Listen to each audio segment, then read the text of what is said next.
Let's get reaction from the Pakistan online. Alistair Baxter is in the World Newsroom for us. Always looking for new ways to gauge and monitor global reaction to big events like these talks. And of course, social media is now a big part of that.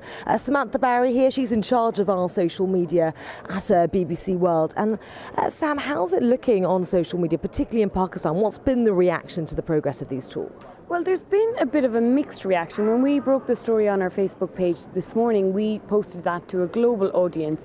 And there was a lot of cynicism amongst the people that were commenting on it, asking why the Pakistan government were having talks with terrorists, saying that the Taliban needed to denounce all terrorism in order for these talks to be fruitful. So the big, hundreds of comments, and the vast majority of those pretty pessimistic. But we then decided we wanted to target our audience in Pakistan that log into our Facebook page. So we targeted a post that was just to that Pakistani audience. And that was more split, with actually the majority of people being more hopeful than cynical about the talks. They talked about that the peace talks were the only way forward, how Pakistan is tied in with the Taliban, and this was at least the first step forward in the long step of talks.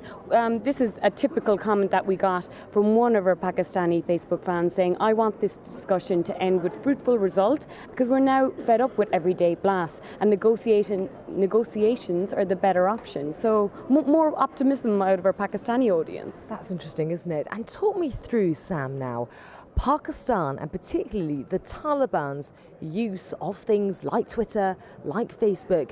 Are they big users of these kind of social network platforms? On the surface, they're obviously not coming across as big advocates of this kind of social media.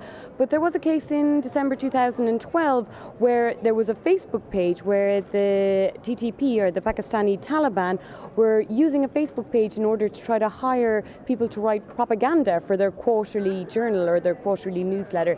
That got maybe a couple of hundred likes before Facebook stepped in, and their investigators saw what was happening and took down the page.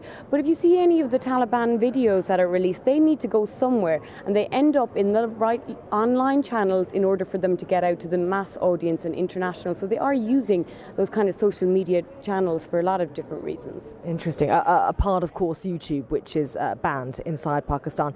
You were telling me earlier that some of the bigger Twitterers, if you like, inside Pakistan have remained sort of auspiciously silent over the progress of these talks. What do you read into that? Well, there's a couple of pretty influential people on Twitter, Imran Khan being one of them. He hasn't tweeted this morning about the Pakistan talks. The people that are tweeting in Pakistan, they're Pakistani journalists or international journalists in the country. But those top list of people that are really influential in this sphere haven't been tweeting so far this morning, or at least that I've come across.